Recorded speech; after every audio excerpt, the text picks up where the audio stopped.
été blessé quelque part, on dit notre corps porte les marques de notre histoire. Hein, ça, je retiens encore depuis 1996. Mais ces blessures, il y a quand même moyen de remédier à cela. Il y a plusieurs voies que l'Église propose. Et évidemment, je sais qu'il y a la côté du Magnificat, de la guérison intérieure, on utilise aussi le pardon, on utilise aussi la pénitence. Mais j'aimerais que vous puissiez nous dire, en bref, quels sont les éléments qui peuvent nous permettre à pouvoir nous guérir intérieurement. Quels sont ces processus? Les moyens. Oui, les moyens. Et le chemin. Oui, bref, et que chacun de nous peut développer en autodidacte pour aboutir à cette fin. Quand vous allez chez un médecin, vous êtes malade, la première des choses, c'est de vous convaincre d'accepter que vous êtes malade. Parce que les médecins vont vous poser la question, mais vous souffrez de quoi? Mais excusez-moi papa, j'ai déjà connu ces problèmes. Hein. Il y a des gens que j'accompagne, je vois qu'ils sont malades, qu'ils ont des blessures, mais la personne refuse, il te dit, je ne suis pas blessé, c'est-à-dire il n'y a rien. Et réellement, avec le temps qui passe, tu sens vraiment que la personne n'évolue pas, rien ne change, parce qu'elle refuse de croire. Le signe qu'on est blessé, c'est le refus de croire qu'on est blessé. Je vais vous dire pourquoi. Quand on est blessé, on développe des mécanismes de défense. C'est comme quand tu es blessé à l'orteil, tu mets les pieds comme ça. Ok? Quelqu'un peut passer à 1 mètre. Quel est le réflexe?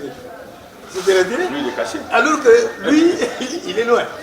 Vous comprenez? Oui. C'est-à-dire que quand vous dites aux gens, venez, on se met des grenades intérieures, ils disent non. Parce que c'est comme si vous allez réveiller ce qu'ils ont pu enfoncer, peut-être que je ne voudrais pas que vous réveillez ça parce que ça me fait mal. Mais pour guérir, il faut que vous puissiez vous accepter comme blessé. Et c'est ça le processus de la guérison intérieure. On passe en revue toutes les étapes de notre vie, mais il faut la grâce et l'humilité pour accepter que je suis blessé. Et donc, quand vous qui confessez les gens, vous les sentirez. Hier, la personne est venue, il a confessé le péché. Il part, une semaine après, il revient, même péché. Mais la première fois, il était absurde. Même chaque fois que vous remettez les péchés, ils sont remis. Mais maintenant, vous dites, mais s'il y a répétition, c'est qu'il y a quelque part une racine qu'il faut déraciner. Vous voyez? Et à ce moment-là que vous allez faire, il faut dialoguer avec la personne. Vous commencez, son histoire c'est comment? Sa famille c'est comment? Alors, il va vous dire non, je suis orphelin, ou bien vous avez grandi où? Donc, dans son histoire, si vous écoutez profondément, vous pouvez dire, tiens, là, le problème a commencé là. Imaginez quelqu'un qui vient, vous dit, moi je ne connais pas mon père. Parce que sa mère, le gars, j'avais dit qui était son père. Et lui a toujours cru que son père c'est l'oncle, c'est qui l'a grandi. Mais le jour où il apprend que son père existe, au lieu de se réjouir, il va se révolter contre sa mère et se révolter contre son oncle. Pourquoi vous me faites cacher? Et cette blessure-là, je ne sais pas avec quoi vous allez payer. Il n'y a que Dieu qui peut faire des choses nouvelles. C'est ça le rôle de l'Esprit Saint. C'est pourquoi, quand vous priez, quand vous bénissez, puis vous assolvez les péchés, vous pouvez aller plus loin. Vous maintenant prier pour que la racine, l'histoire, les souvenirs qui sont blessés partent dans notre mémoire. C'est-à-dire que quand quelqu'un passe, vous ne connaissez même pas. Mais vous dites, oh non, moi je n'aime pas les gens comme ça. Mais cette personne, tu l'as déjà vu où? Mais c'est parce que la tête de cette personne, ou sa manière de parler, vous rappelle une certaine manière de faire. C'est lui qui vous a blessé il y a des années. Vous savez qu'il y a des gens qui ne peuvent pas donner même un franc à certaines catégories de personnes. Parce que ces personnes leur rappellent leur papa ou leur oncle qui n'ont pas voulu payer les études. Et chaque fois qu'ils voient ces personnes, ils se souviennent de son oncle.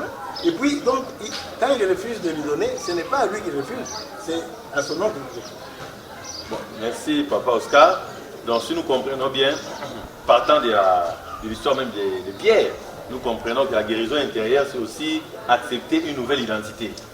Quand on accepte une nouvelle identité reçue du Christ, nous devons être maintenant capables de parler de nos blessures, de ce qui nous a dérangés, sans avoir des remords après.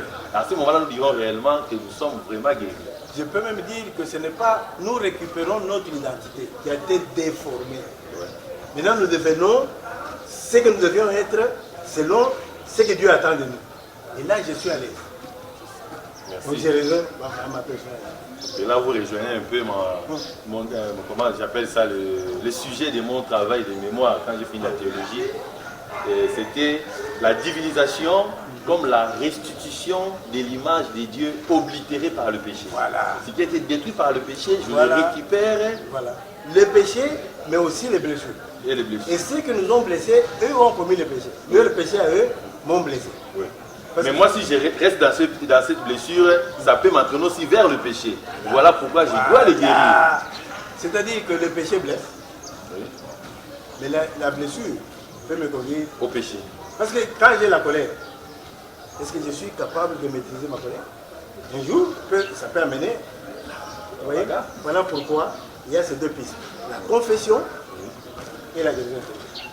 Merci.